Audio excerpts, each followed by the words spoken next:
Before I start the story, here's a quick preview. Years after the zombie outbreak, Willow Creek stands as a model of post-apocalyptic survival. Quiet, orderly, and surrounded by towering walls. But when 17-year-old Mia Lin discovers that people are vanishing and the infected are somehow getting inside, she uncovers a horrifying truth. The town's leaders are conducting inhuman experiments, sacrificing their own in the name of a twisted vision of immunity. As rebellion ignites and the infected breach the walls, Mia must decide how far she's willing to go to stop the real monsters, the ones still breathing. If you enjoy the content, please like the video and subscribe to my channel, Nightmare Archives. The walls of Willow Creek stretched 40 feet into the sky, a monolithic barrier of concrete and steel that had kept the dead at bay for nearly a decade. Mia Lin traced her fingers along the rough surface as she walked the perimeter path, a ritual she performed every morning before classes. The cement was cool beneath her touch despite the summer heat, like the town itself, orderly, unyielding, and cold in ways that had nothing to do with temperature. Mia had been 8 when her mother brought her here, fleeing the chaos that had consumed the world outside. Her memories of that time had faded to fragments, the copper smell of blood, her mother's trembling hands on the steering wheel, and the endless moaning that followed them for miles until Willow Creek's gates had swung open, swallowing them into safety. Now 17, Mia knew nothing else but life within these walls. Willow Creek prided itself on being a model community, one of the few success stories in a world ravaged by the infected. They had running water, electricity from solar arrays, organized agriculture, and most importantly, security. The town operated with clockwork precision under the watchful eye of Director Monroe and his administrative council. Lost in your head again, Lin. The voice jolted her from her thoughts. Leo Reyes jogged up beside her, his dark curls damp with sweat from his morning run. At 18, he was a head taller than Mia, with broad shoulders and kind eyes that crinkled at the corners when he smiled. He was one of the few people in Willow Creek who didn't set her on edge. Just thinking, she replied, offering a small smile. Leo fell into step beside her. About what this time? The likelihood of intelligent alien life, the mathematical probability of our existence, the curious absence of decent music in this godforsaken town. About the Randall family, Maya said quietly. Leo's smile faded. The Randall, father and 12-year-old son, had vanished 3 days ago. Their house stood empty, personal belongings still in place, as if they'd simply evaporated. The official word is they were reassigned to the Eastern Agricultural Division, Leo said, reciting the announcement that had been posted on the community bulletin. Without their clothes, their photos, Mark's asthma medication, Mia shook her head. It's the 3rd family this month, Leo. I know. Leo's voice dropped to a whisper. My dad heard something from another guard, said the Randalls were caught trying to leave. Leave? Why would anyone? The town's morning bell cut through their conversation, its resonant tone signaling the start of the day's activities. Around them, citizens moved with purpose. Gardeners to community plots, teachers to classrooms, technicians to maintenance bays. Everyone had a role, a function, a place in the perfectly calibrated machinery of Willow Creek. Better get to class, Leo said, touching her shoulder lightly. Meet at the old water tower after. Mia nodded, watching him jog away. Leo's father was part of the security team that patrolled the walls, which gave Leo access to information most residents never heard. If anyone would know what was happening to the missing families, it would be him. The school building was one of the more recent constructions in Willow Creek, a low, sprawling structure of concrete and recycled materials. Inside, the hallways were spotless, the classrooms orderly, and the students unnervingly well behaved. Mia slid into her seat just as Mrs. Truman began her lecture on sustainable civilization, the Willow Creek model.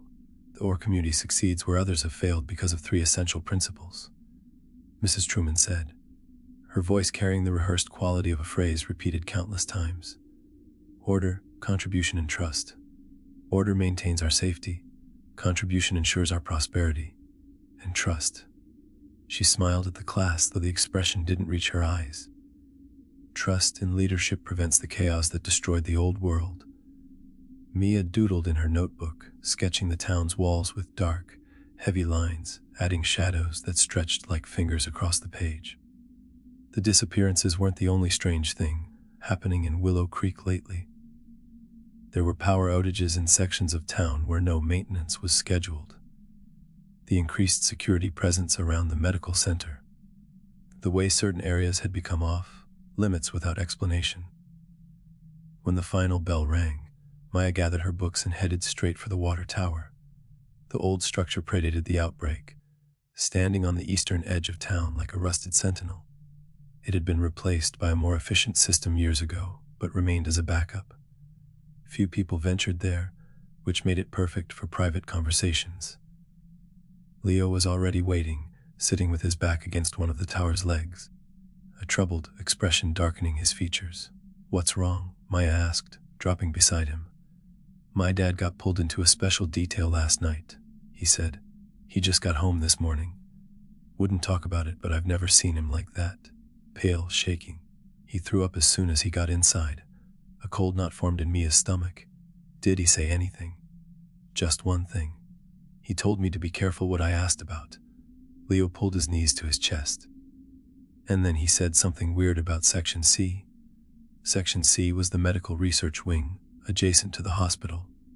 It had always been restricted to authorized personnel only, but lately, the security around it had intensified dramatically. "There's more," Leo continued. "Remember 2 weeks ago, when the alarms went off in the middle of the night? The official word was system malfunction, but Dad let slip that there was a breach. Something got in." "That's impossible," Maya said. "Nothing gets through those walls. Unless someone let it in." The implication hung between them, too outlandish to voice fully yet too disturbing to dismiss. Their conversation was interrupted by another blaring alarm. Not the gentle reminder of the morning bell, but the harsh pulsing wail of the security system. Leo was on his feet instantly, pulling me up with him. "That's a sector lockdown," he said, his voice tight. "We need to get back to the main square." They ran through the streets, joining the flow of citizens all moving toward the central plaza as per emergency protocols. Security personnel in black uniforms directed the crowd with practiced efficiency, their faces impassive despite the continued alarm. "What's going on?" Maya asked one of them, a woman whose name tag identified her as Officer Chen. "Standard security drill," Chen replied without making eye contact. "Proceed to the square for head count." But Maya had been through dozens of drills before, and this felt different. The tension in the air was electric, the security teams too numerous, their movements too urgent for a routine exercise. As they neared the square, Leo suddenly grabbed her arm, pulling her into the narrow space between two buildings. "What are you?" "Look," he whispered, pointing toward a side street that had been cordoned off. Through the gap between buildings, Mia could see a team in hazmat suits emerging from an alley, carrying something on a stretcher. The shape beneath the tarp was humanoid but wrong somehow. The proportions distorted, one arm hanging at an impossible angle. Dark fluid dripped from beneath the covering, leaving a trail of viscous black on the pristine pavement. "Is that one of them?" Maya's voice caught in her throat. "An infected." Leo's face had gone ashen. Inside the walls, again, Dad wasn't making it up. Before they could process what they were seeing, a security team rounded the corner. 2 men in black uniforms, faces hidden behind tactical masks. They moved with military precision, hosing down the pavement where the dark fluid had spilled, while a third photographed the area with clinical detachment. "We shouldn't be seeing this," Leo whispered, tugging Maya deeper into the shadows. They retreated silently, taking a circuitous route to the square to avoid detection. By the time they arrived, the drill was nearly over, with Director Monroe addressing the assembled citizens from a raised platform. "Precautionary measure only," he was saying, his voice calm and assured. "Willow Creek remains the safest community in the region. Our walls stand strong. Our security protocols are unmatched." Monroe was tall and lean, with silver-streaked dark hair and the charismatic presence of a born leader. Mia had always found something unsettling in his smile, too practiced, too perfect, like something learned rather than felt. "Remember," he continued, "your safety depends on order. Order depends on trust, and trust. He surveyed the crowd with a benevolent expression. Trust depends on asking the right questions. A chill ran through Mia at those words. The crowd began to disperse as Monroe concluded his address, citizens returning to their interrupted routines with remarkable complacency. No one questioned why a simple drill had required hazmat teams and decontamination procedures. "We need to find out what's happening," Maya said as she and Leo walked slowly from the square. "We are people disappearing. How are the infected getting inside?" Leo looked around nervously before responding. "My dad mentioned tunnels beneath the medical center, access points that don't go through the main gates." "Why would they bring infected into Willow Creek on purpose?" "I don't know, but I'm going to find out." Leo's jaw was set with determination. "Dad's on night patrol tomorrow. I can get his access card while he's sleeping before his shift." "That's insane. If we get caught, what if the Randalls are still here somewhere? What if they're in trouble?" Leo's eyes met hers, filled with resolve. "Something is wrong in this town, Mia. We both know it." She couldn't argue with that. For years, she'd felt an undercurrent of wrongness beneath Willow Creek's perfect facade. The two smiling faces, the rehearsed responses, the way certain topics would cause people to change the subject immediately. "Tomorrow night, then," she agreed. "We'll check out Section C." The next morning, Mia found a note slipped under her apartment door. The handwriting was cramped and hurried. "You're asking the wrong questions." Nothing else, no signature, no explanation. She crumpled it in her fist, heart pounding. Later that day, while crossing the Central Park, she noticed something odd. A maintenance worker changing the community bulletin board. The worker removed the notice about the Randalls, reassignment, and replaced it with a new one that made her blood run cold. In memoriam, the Randall family, lost during routine perimeter maintenance. Their sacrifice for the greater good will be remembered. Mia felt sick.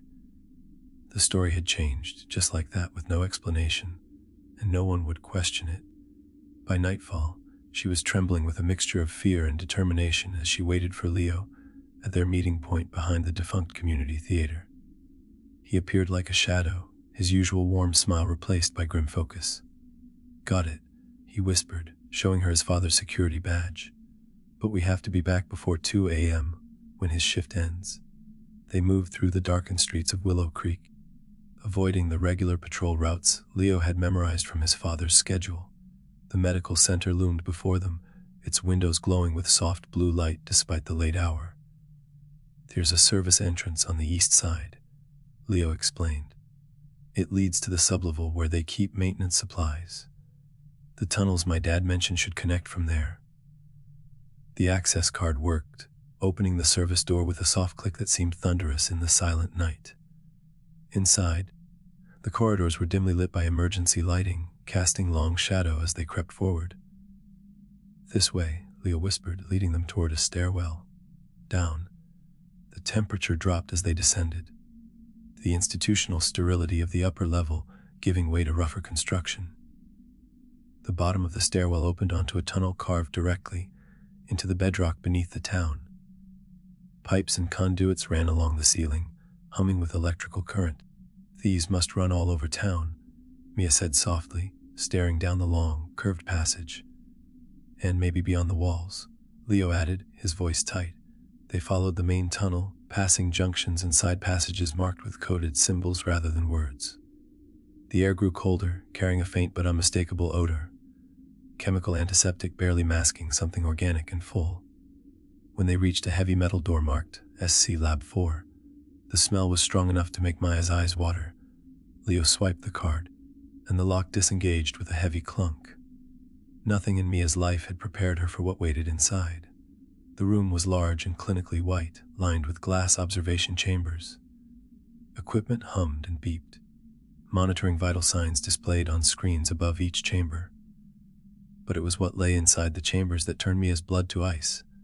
People, or what had once been people, strapped to examination tables. Their bodies were in various stages of transformation. Flesh mottled with the characteristic gray-black infection, limbs distorted. Yet unlike the mindless infected that roamed outside the walls, these subjects were awake, aware. One woman turned her head as they entered, her eyes clear and conscious, despite the infection that had consumed half her face. She mouthed a single word through the glass: "Help." In the center of the room, a researcher in a white hazmat suit was bent over a workstation, inputting data. So absorbed in his work, he hadn't noticed their entrance. Leo grabbed Mia's arm, pulling her back toward the door, but it was too late. The researcher turned, his face visible through the clear visor of his suit. Mia recognized him immediately. Dr. Ellis, her mother's colleague. His expression shifted from shock to resignation. "I wondered when someone would find their way down here," he said, his voice distorted through the suit speaker system. "I'm not surprised it's you, Mia. You always did ask questions. What is this place?" she demanded, fighting to keep her voice steady. "What are you doing to these people?" "Creating the future," Dr. Ellis replied. "The next step in human evolution. Director Monroe calls it Project Chimera, the merging of human and infected to create immunity." "That these were people," Leo said, horror etched across his face. "Willow Creek citizens. Volunteers," Dr. Ellis corrected, though his eyes slid away from theirs. "Mostly." "The Randalls?" Mia asked, the pieces falling into terrible place. Dr. Ellis didn't answer, but his silence was confirmation enough. Behind him, one of the subjects thrashed against their restraints, a guttural sound escaping their distorted throat. "You're bringing infected into Willow Creek," Mia realized. "On purpose through these tunnels. Controlled specimens." Ellis nodded.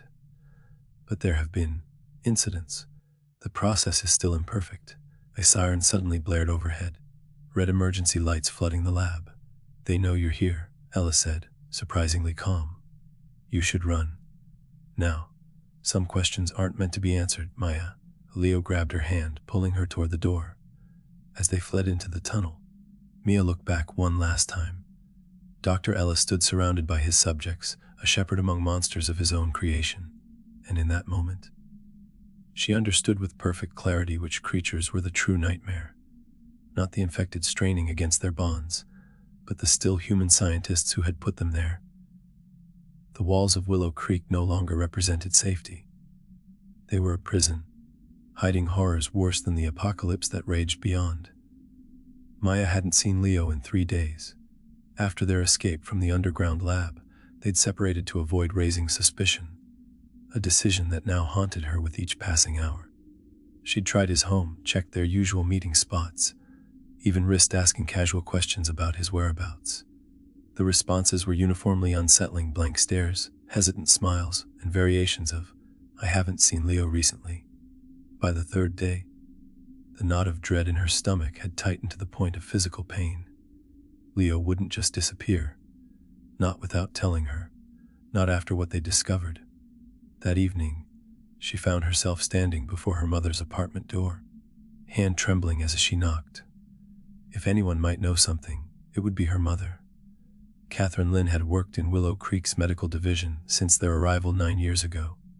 The door swung open, and Catherine's smile faltered when she saw her daughter's expression. "Mia, what's wrong? Have you heard anything about Leo Reyes?" Mia asked, studying her mother's face for any flicker of recognition or guilt. Catherine's smile returned too quickly. "Is he a friend from school? Come in, I made dinner." But the apartment was meticulously clean as always. Another perfect piece of Willow Creek's facade. Mia followed her mother to the kitchen, where 2 plates of synthesized protein and hydroponically grown vegetables awaited them. "Leo's been missing for 3 days," Mia said, ignoring the food.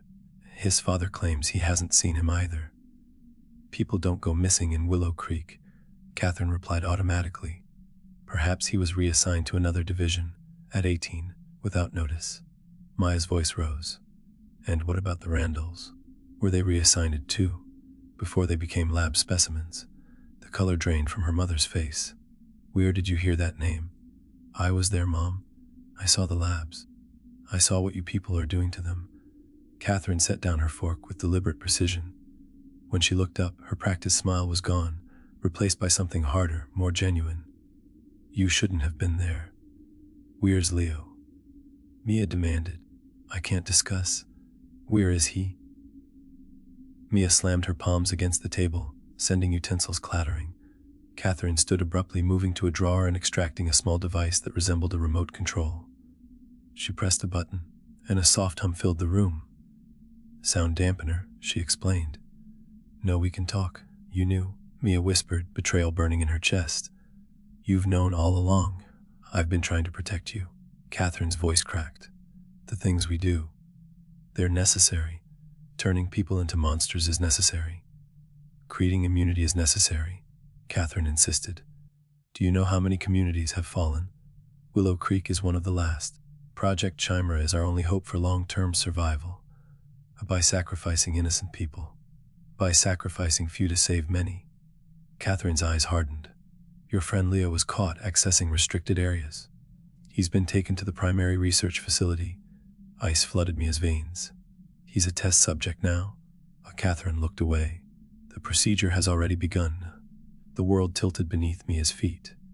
She grabbed the table for support, bile rising in her throat. "Take me to him." "Impossible. Director Monroe has tightened security after your intrusion." "Then give me your access card," Mia said, cold determination replacing shock. "You owe me that much." Catherine hesitated, then slowly reached for her badge. "I've tried to shield you from this reality, Mia. I hoped you'd never have to know. You can't protect me by feeding me to monsters," Mia said, taking the badge. "Even if they wear lab coats instead of rotting flesh." The tunnels were more heavily patrolled this time.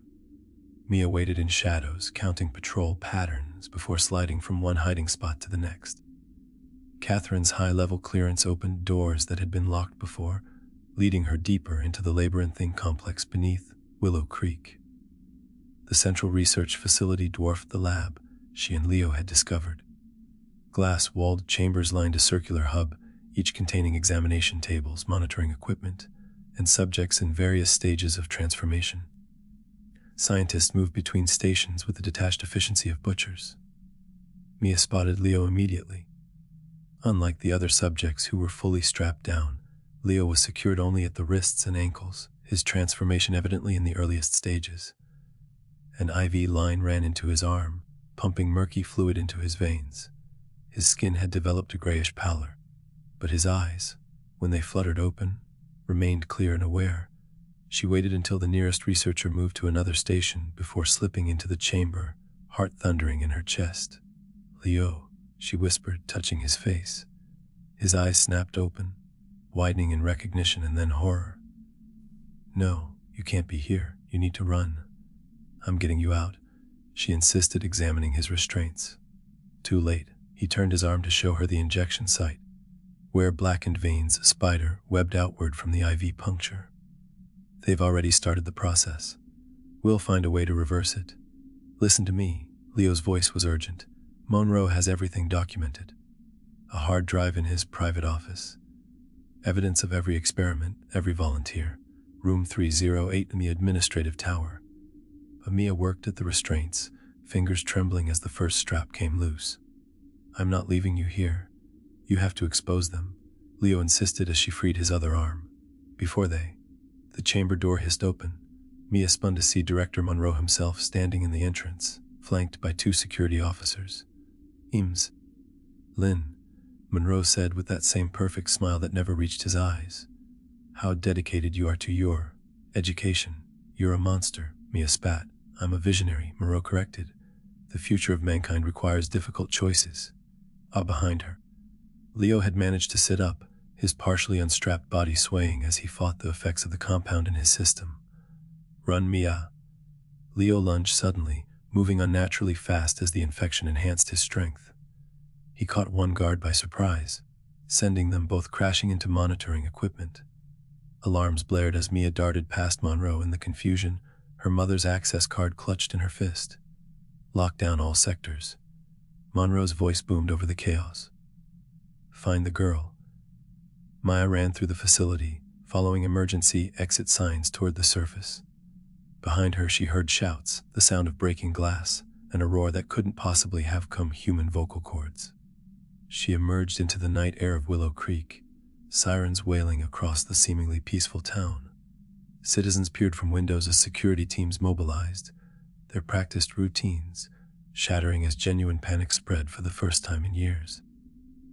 Mia knew she had minutes at most before they sealed every exit.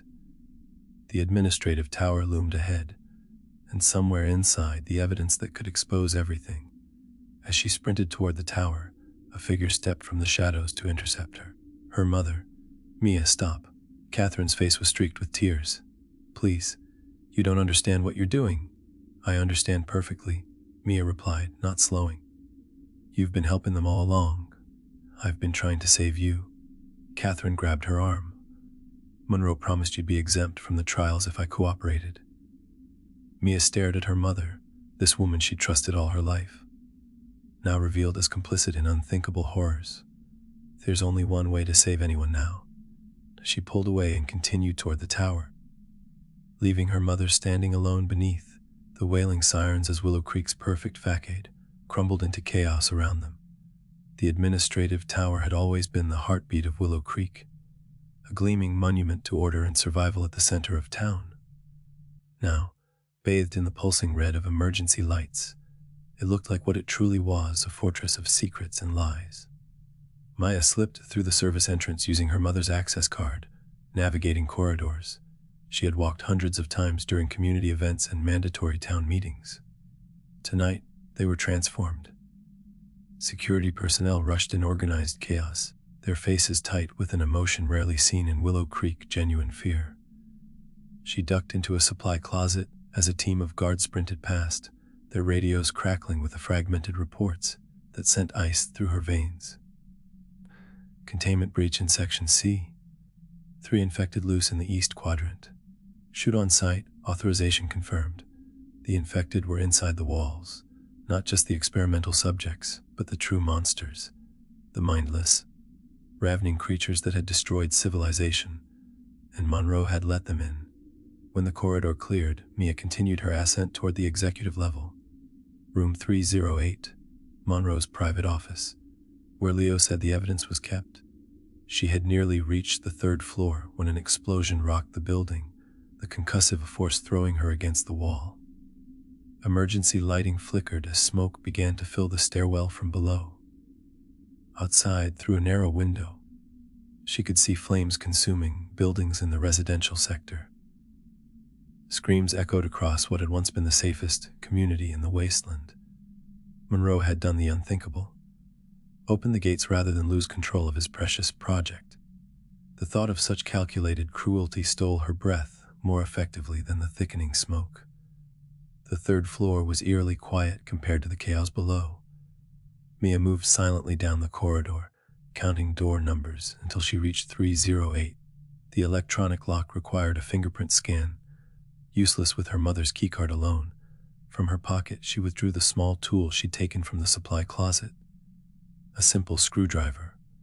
With methodical precision, she removed the faceplate of the scanner, exposing the wiring beneath. Her hands trembled as she crossed 2 wires, causing the system to short a circuit. The door clicked open. Monroe's office was immaculate. Glass desk, minimalist furniture, and a wall of screens displaying various sectors of Willow Creek. Several showed scenes of unimaginable horror, infected pouring through breached walls, citizens fleeing or fighting, security teams establishing barricades that wouldn't hold. "You've made quite a mess of things." Mia spun to find Director Monroe standing in the doorway, his perfect posture unchanged despite the apocalypse unfolding around them. Unlike his security forces, he carried no weapon. He didn't need one. His true power had always been in his words, his manipulation. "You let them in," she said, backing toward the desk. "Your own people." "A necessary reset," Monroe replied, closing the door behind him. "Those who survive will be stronger. Those who don't were never meant for the future I'm building. A future of monsters. A future of evolution." Monroe moved toward a cabinet behind his desk. "Humanity had its chance. We destroyed ourselves long before the infected appeared. Project Chimer isn't just about immunity. It's about creating something better than human." He removed a metal case from the cabinet and placed it on the desk. "The pure infection is a fatal. The diluted strain we've developed allows for controlled mutation, strength, resilience, healing capabilities, while preserving cognitive function, like what you've done to Leo." Something like regret flickered across Monroe's face. Your friend was more resistant than most. His transformation accelerated. A distant explosion shook the building again. Monroe seemed unconcerned, opening the case to reveal a row of injection vials filled with dark fluid. This is the refined strain, he explained. Those who receive it will become the foundation of a new society. Leaders, not monsters. You're insane. I'm pragmatic. Monroe lifted one of the vials. Your mother understood. She helped perfect this formula, all to ensure you would be among the chosen. The revelation struck Mia like a physical blow. Her mother hadn't just been complicit, she'd been essential to the project. Where is she now? Mia demanded, preparing the evacuation transport. The chosen few will continue our work elsewhere, while Willow Creek cleanses itself. Monroe's attention shifted momentarily to the security screens, where the carnage was spreading. Mia seized the opportunity, diving for the computer terminal on his desk. Her fingers flew across the keyboard, searching for the hard drive Leo had mentioned. It won't matter what you find, Monroe said, making no move to stop her. No one left alive will care about ethics or consent once they see what the next stage of humanity can become. The system unlocked with surprising ease. Monroe's arrogance had made him careless with security. Files appeared on the screen: research notes, subject profiles, video documentation, years of methodical horror cataloged with scientific precision. You documented everything, she whispered. Of course. History will remember me as its savior. Mia spotted an external drive connected to the system and began copying files, watching the progress bar with agonizing slowness. Outside the office, the sounds of fighting grew closer: screams, gunfire, and the unmistakable moans of the infected. They'll breach this floor soon, Monroe noted calmly. You're running out of time to make the right choice. He held out one of the vials. Join us, Mia. Your mother wants you safe. The file transfer completed. Mia pocketed the hard drive, backing away from Monroe's outstretched hand. I'd rather die human. That can be arranged. Monroe's perfect smile finally faltered. Such a waste of potential. The door burst open behind him. Mia expected security forces, but instead faced a nightmare. 3 infected citizens, flesh gray and mottled, eyes vacant yet hungry. Behind them, the corridor was slick with blood. Monroe moved with surprising speed, grabbing his case of vials before darting toward a concealed door at the back of the office. The tunnels will lead you out if you change your mind, he called over his shoulder. Last chance for evolution over extinction. The door sealed behind him as the infected lurched into the office. Mia scrambled onto the desk, kicking one back as its blackened fingers grasped for her ankle. She had seconds, not minutes. Snatching a letter opener from the desk, she launched herself toward the hidden door Monroe had used, driving the improvised weapon into the electronic panel beside it. Sparks flew as the system short-circuited. The door sliding partially open, enough for her to squeeze through. Beyond lay a maintenance passage illuminated by emergency lighting. Mia could hear Monroe's footsteps echoing ahead, moving rapidly downward. She followed, the sounds of destruction in the building growing distant behind her. The passage opened into the now familiar tunnel system beneath Willow Creek. Mia paused at a junction, listening for direction, when a different sound caught her attention. A low, rhythmic thumping from a side passage. Something instinctual pulled her toward it. The research chamber she entered was smaller than the main facility, but no less horrific.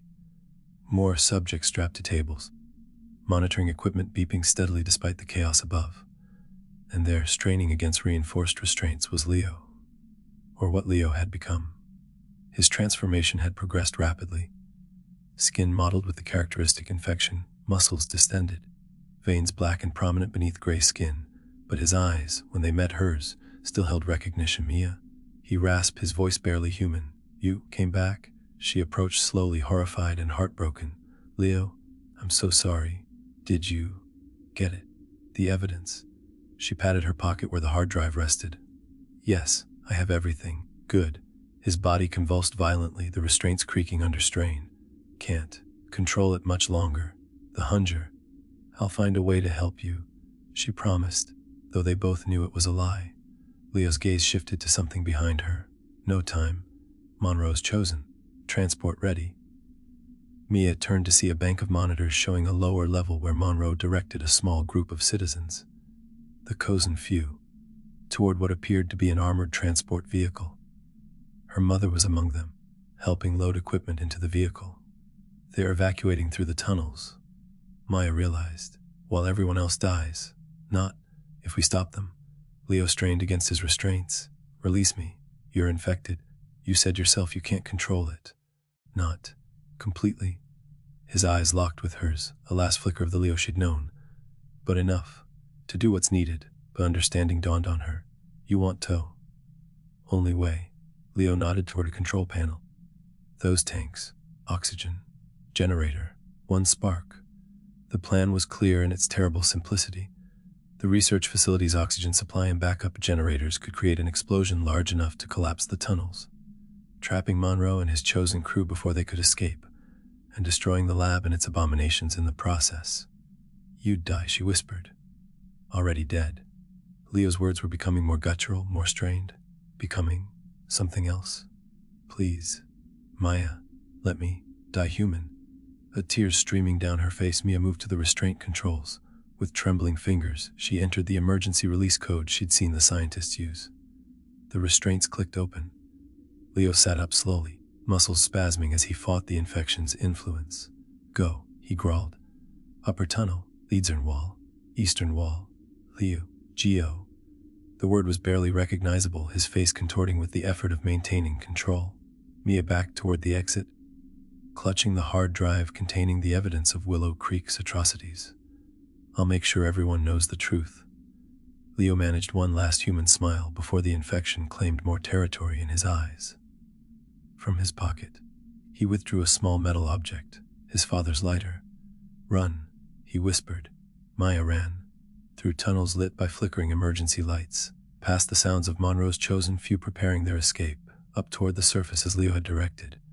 Behind her, she heard inhuman roars, screams, gunfire, and then a deep ground-shaking rumble that grew in intensity. The explosion caught her at the final stretch, the concussive force propelling her forward as the tunnel began to collapse behind her.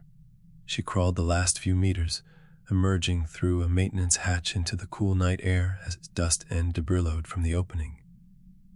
Willow Creek was burning. The pristine community that had stood as mankind's model of post-apocalyptic survival now resembled the wasteland it had claimed to conquer.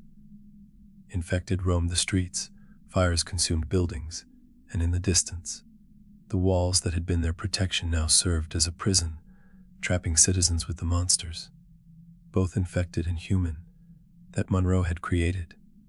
Mia clutched the dog tag she'd taken from Leo's bedside during her search for him, along with the hard drive that contained the truth. She stood at the edge of the eastern wall, staring through a breach at the wasteland beyond. Her world had collapsed in a single night, the false safety of Willow Creek revealed as the cage it had always been. Dawn was breaking on the horizon, her first sunrise seen from outside the walls since she was 8 years old. The world beyond was dangerous and uncertain, but it was honest in its danger. No smiling faces hiding monstrous intentions. No walls concealing horrors worse than those they kept out. Exhausted, bloodied, but resolute, Mia Lin stepped through the breach in the wall. The real monsters of Willow Creek lay buried beneath the rubble behind her.